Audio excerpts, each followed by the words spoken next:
Her father's voice carried through the great hall like a whip.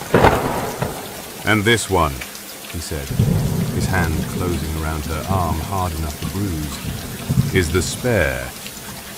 Laughter rippled through the gathered wolves.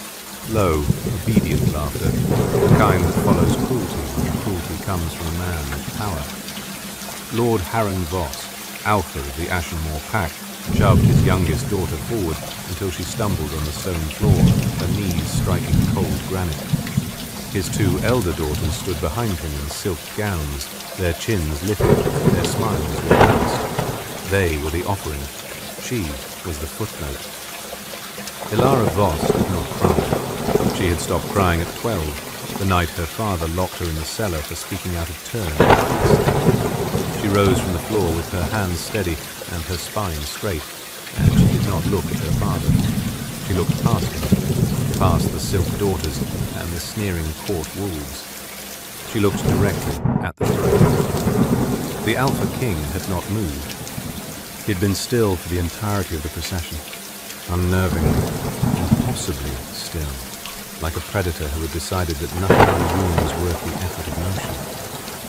King Draven Blackmere sat on a throne carved from the bones of wolves who had challenged his bloodline and had lost. His jaw was set. His eyes were pale grey, the colour of winter sky before a storm, and they had not left Elara's face since the moment she entered the hall. Not their sisters, not their sin, not Lord Harren's bowing constraint her. Now, in the silence that followed the laughter, Draven Blackmere did something no one expected. He reached up, lifted the iron crown from his head, and set it on the stone table beside his throne. The sound it made, metal on granite, rang through the hall like a death knell. Then he stood. The entire room stopped breathing. It was enormous. That was the first thing Elara registered. Not his title, not his reputation, but the sheer physical scale of the man descending from the dais. His shoulders blocked the firelight behind him. His boots struck the stone floor with a rhythm that made her think of a war drum, steady and unhurried and absolute. His dark hair fell past his jaw, and his face, carved, hard, beautiful in the way a blade is beautiful, held no expression at all. But his eyes burned. He walked past Lord Harren without a glance, past the elder daughters, who shrank back despite themselves, past the assembled alphas and their retinues, past the beta who stepped forward with a hand raised in uncertain warning. He stopped in front of Elara. She was close enough to feel the heat radiating from his skin, close enough to see the scar that ran from his left temple down past his jaw and disappeared beneath the collar of his black tunic, close enough to hear the low sound building in his chest. Not quite a growl, not quite a breath. Something older than that. "What is your name?" His voice was deep and rough, as though he had not used it in a long time, as though speaking was something he had forgotten how to do gently. "Elara." She did not add her family name. She did not say, "My lord," or "Your Majesty." She simply gave him the only thing that was hers. Something shifted behind his eyes. A crack in stone. A fissure in ice.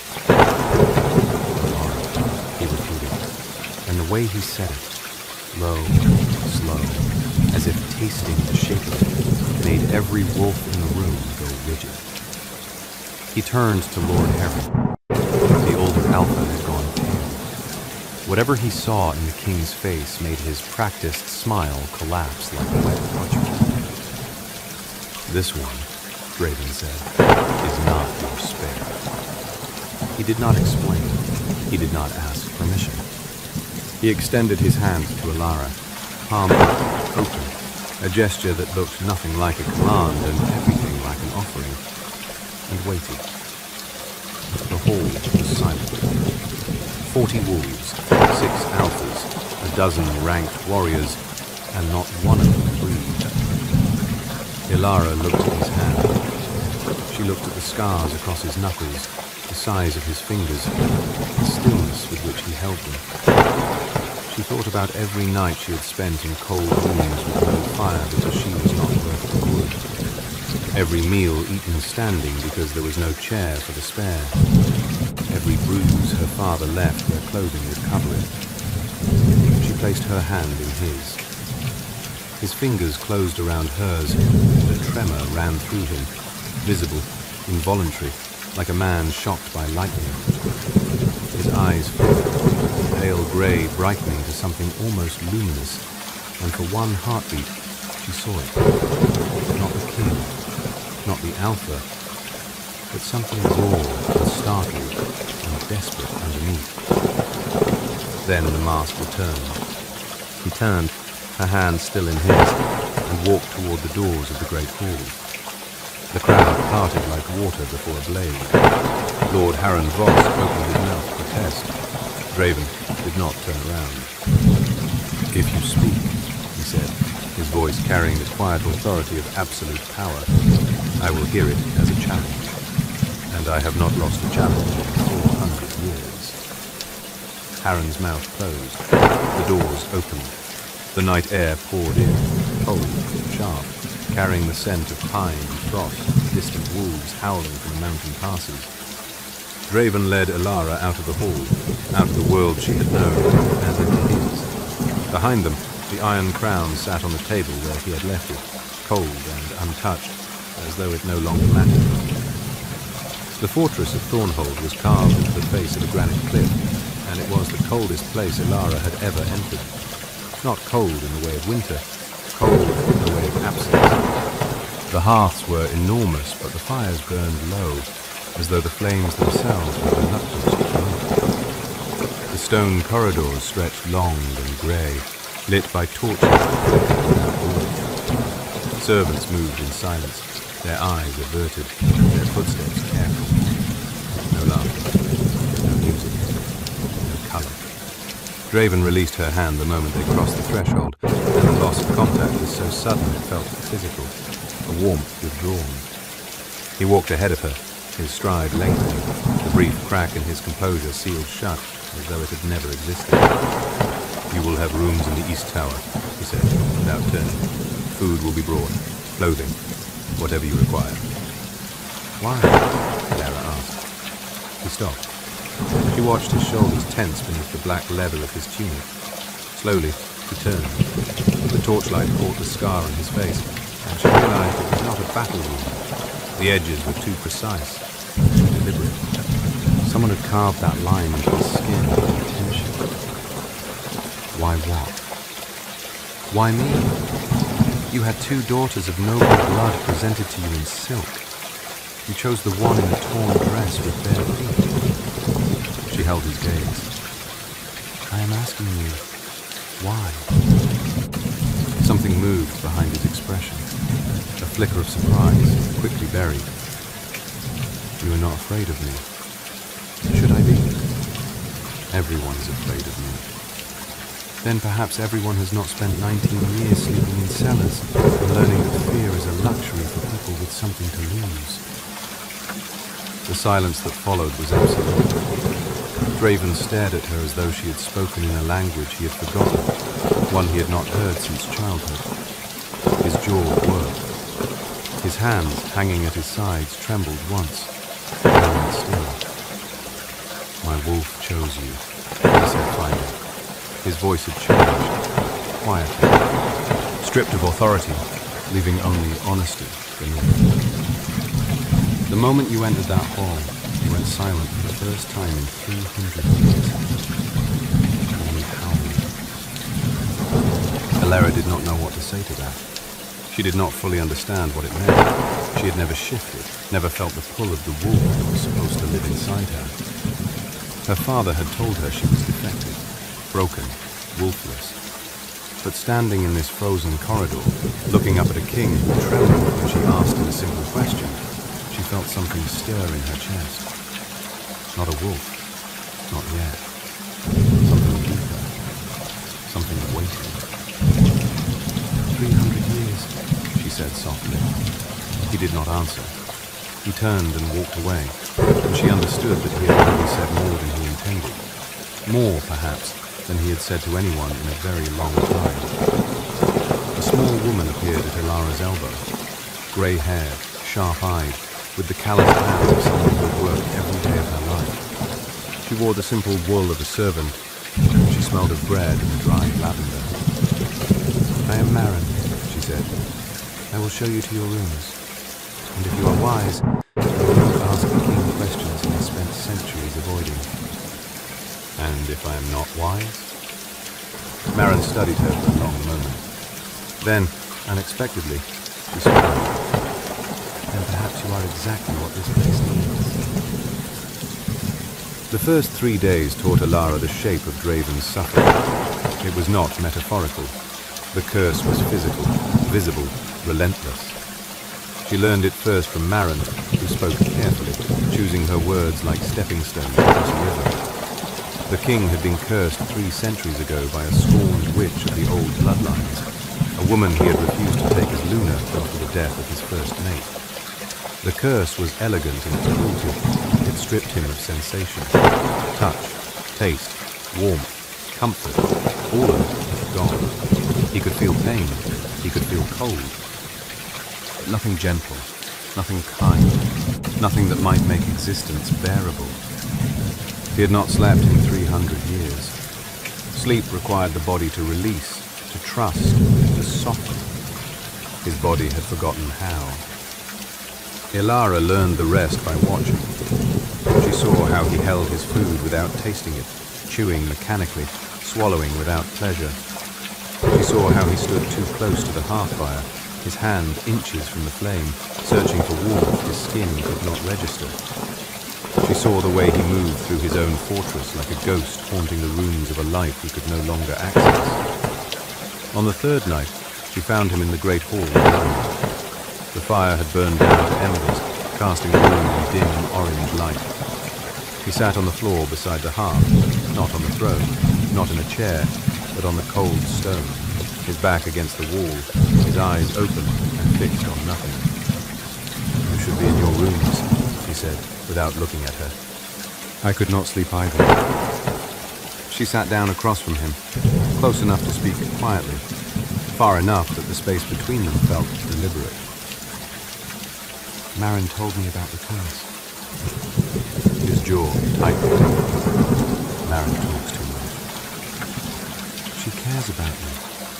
That is not the same thing." He said nothing. The embers popped and shifted, sending a brief shower of sparks upward. "For 300 years," Ilara said. "What does it feel like to go that long without warmth?"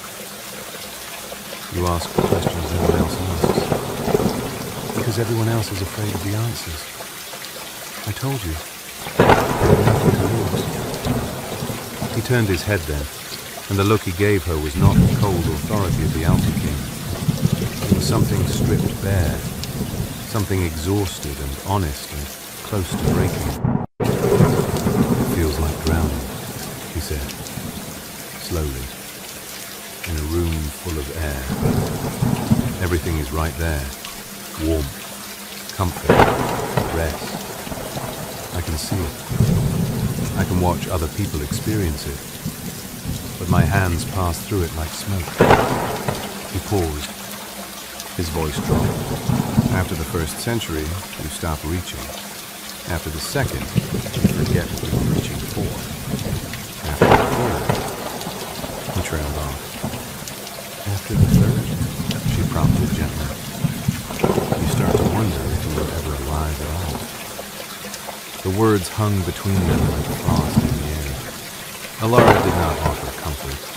She did not say it would be all right, because she did not know that it would. She simply sat with him in the dim light of the dying fire and let the silence hold the weight of what he had confessed. After a long time, she reached out and placed her hand on the stone floor between them. Not touching him, just close. An offering without pressure. A presence without demand. Draven looked at her hand. Then, slowly, as though the motion cost him something enormous, he moved his own hand until his fingers rested beside hers. Not touching, not quite. close enough that the heat from her skin should have reached his. "I can't feel it," he whispered.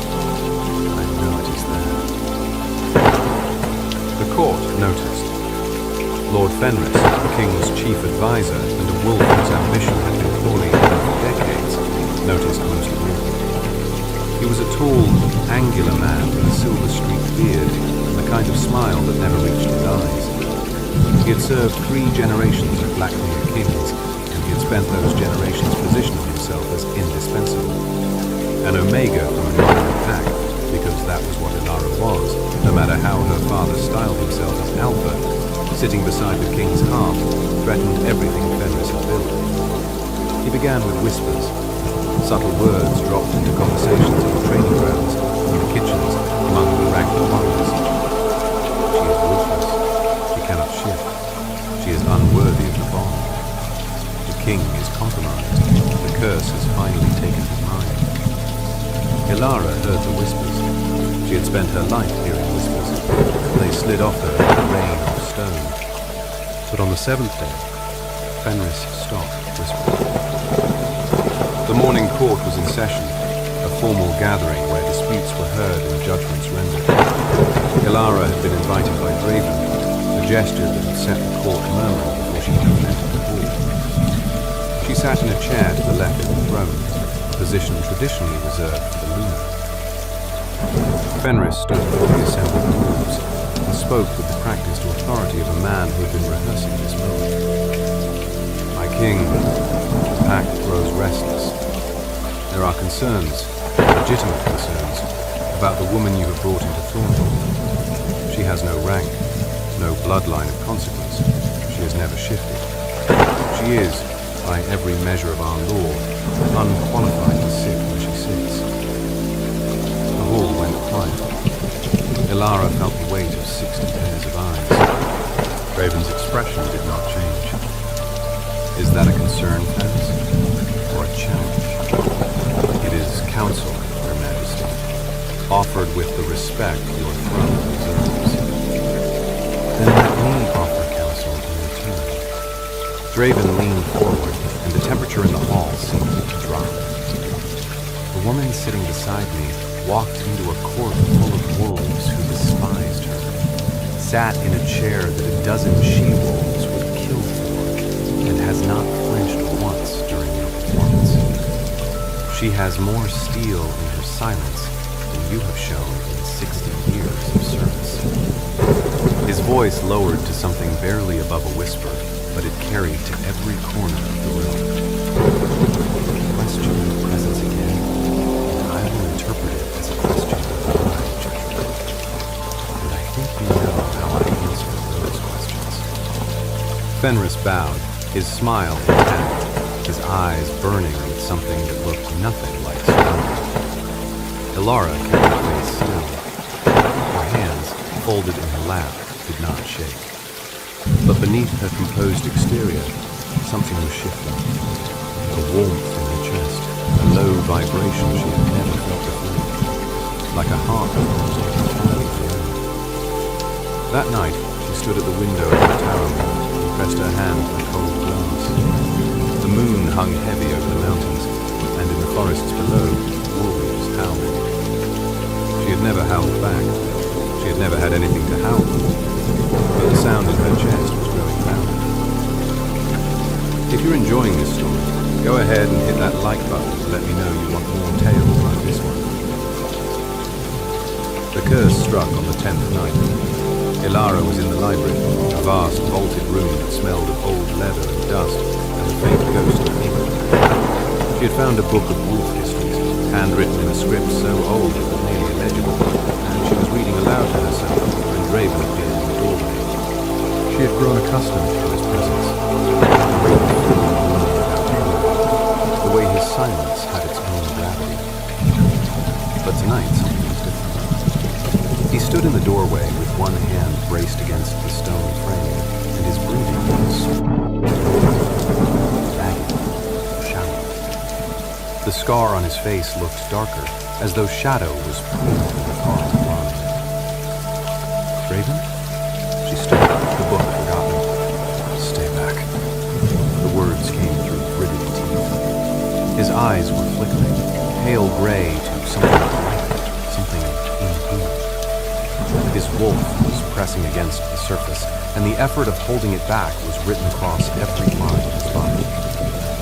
She did not stop. She crossed the room and stopped an arm's length. She could see it now.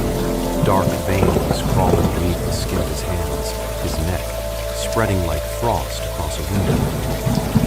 The curse, manifesting physically.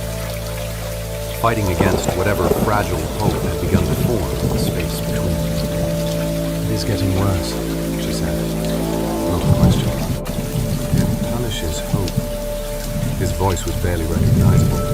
Low, fractured, torn between the man and the wolf.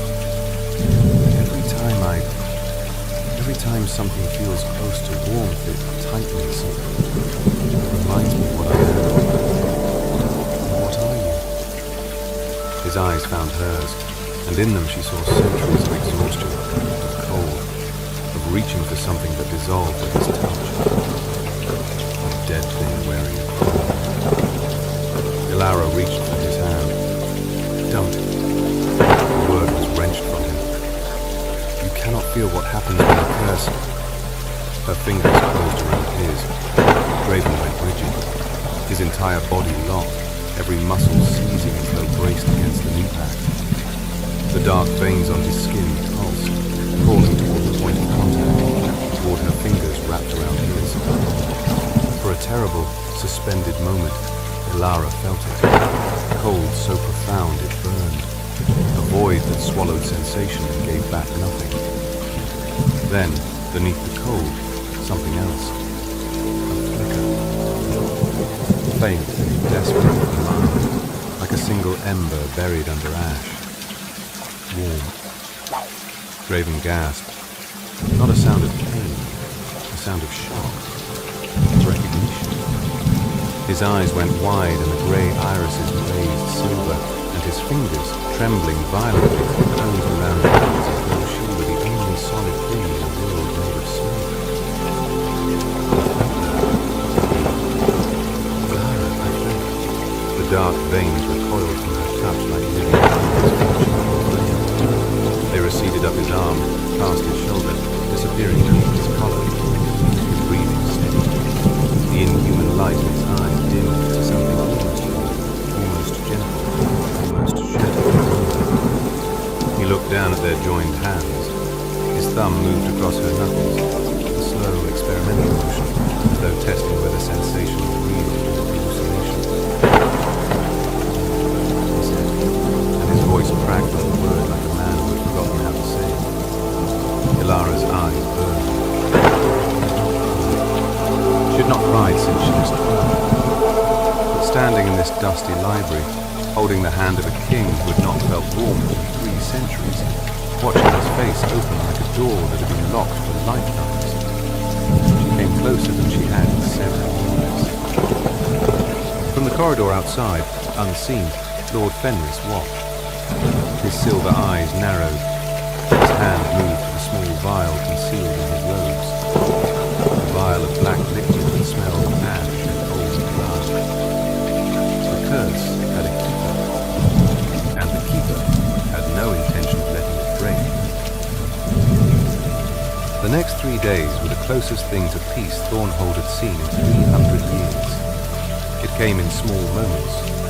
Draven found Ilara in the kitchen garden, a barren square of frozen earth behind the walls, and stood beside her while she turned the soil with bare hands, her fingers red with cold, planting seeds she had found in a forgotten storeroom.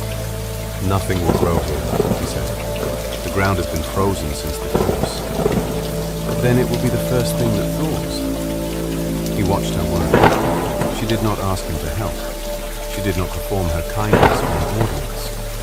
She simply knelt in the frozen dirt and planted seeds as though she believed in something the rest of the world had given up on.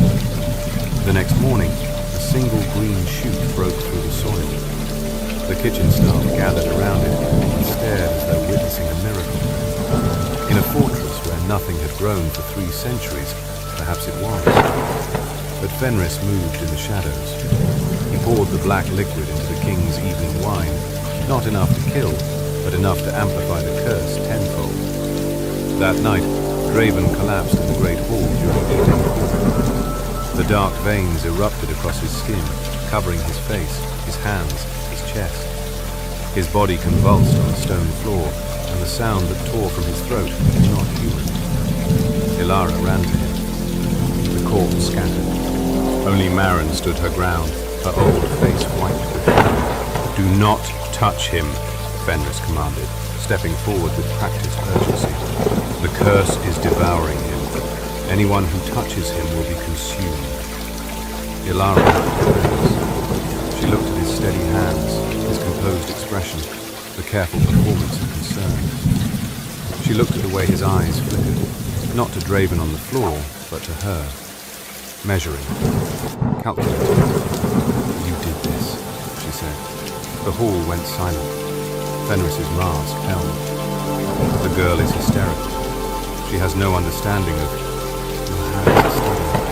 Ilara's voice was quiet but carried. "The king is dying on the floor, and your hands are not shaking. Every wolf in this room is terrified except one." She turned to the gathering horde. "He is not afraid because he knows exactly what is happening. Because he made it happen." Fenris's composure cracked in one heartbeat. One flash of fury in his silver eyes. That was enough. The wolves saw it. The beater, a massive warrior named Kale, who had stood silent through weeks of political maneuvering, stepped forward and placed himself between Fenris and the king. "Do not move," Kale said to the advisor. Ilara dropped to her knees beside Draven. The dark veins were consuming. His skin was turning grey, his breath was failing, and his eyes, when they found hers, were filled with something she had never seen in them before. Fear. Not of death, of losing this, of losing her, of sinking back into the void after 3 days of remembering what warmth felt like. Clara, the name broken on his lips. Go. The curse spoke. She placed both hands on his chest. The cold hit her like a wall of black water. It poured into her, through her, filling her lungs and her blood and her bones with a darkness so complete that weight, texture, intent. This was not absence of warmth. This was hatred of warmth. This was 3 centuries of spite and isolation and frozen rage, compressed into a force that wanted to devour everything gentle in the world. And somewhere inside Ilara, in the place where her wolf had been sleeping for 19 years, in the hollow her father had told her was empty, in the space she had believed was broken, something woke up. It did not rise gently. It erupted. Light poured from her hands, not golden, not white, but the deep amber of hearth-fire, of autumn sun, of warmth so fundamental it predated language. It flooded through Draven's chest and met the darkness, and the darkness screamed. The sound was not audible, it was felt, a vibration that shook the stone walls and cracked the frost on the windows and made every wolf in the hall stagger. Ilara held on. The cold tore at her, tried to pry her hands away, tried to fill her with the same void it had carved into Draven. She felt it whispering, "You are nothing. You are the spare. You are wolfless and worthless, and no one has ever wanted you." She had heard those words before. She had heard them from her father, from her sisters, from every wolf who had ever looked through her as though she were not there. She had survived them then. She would survive them now. "You do not get to keep him," she said through gritted teeth, and the light in her hands blazed brighter. The dark veins shattered. They did not recede. They broke apart, fracturing like black glass, dissolving into smoke that rose from Draven's skin and dissipated into the cold air of the great hall. The sound of their breaking was like ice cracking on a river in spring, sharp, violent, and full of promise. Draven arched off the floor with a gasp that sounded like a man who had been held underwater for 300 years, finally breaking the surface. Color flooded his skin. Actual color.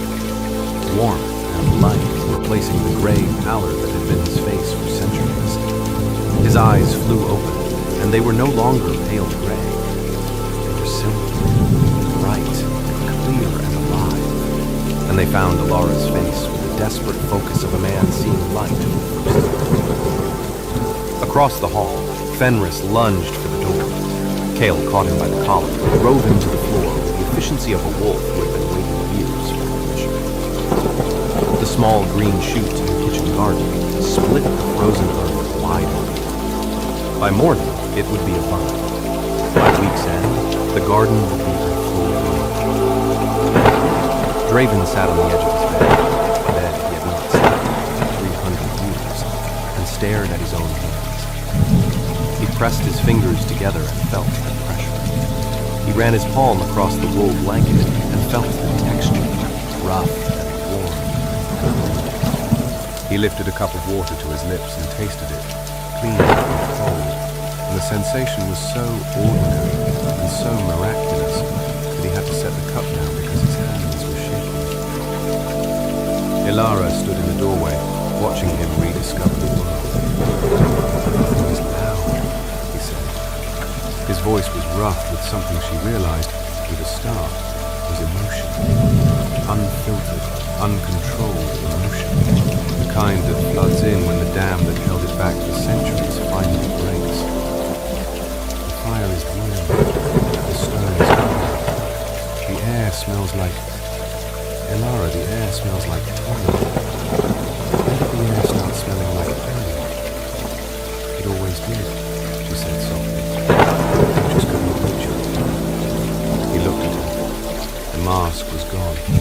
The walls were gone. The cold, untouchable king who had ruled through fear and stillness and silence was gone. And in his place was a man, scarred and exhausted and overwhelmed, and looking at her as though she were the answer to a question he had stopped asking 2 centuries ago. Come here, he said. Not a command, but a request. She crossed the room. He reached for her hand, and when their fingers intertwined, he closed his eyes and inhaled sharply. And she watched his entire body shudder with the simple but devastating sensation of being touched by someone who meant it. I had not felt anything kind in 300 years, he said. And the first thing I felt was you.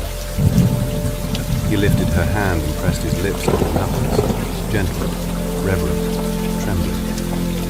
Then he looked up at her with those new silver eyes and said the words that cost a king everything. I do not deserve what you have given me. I know that.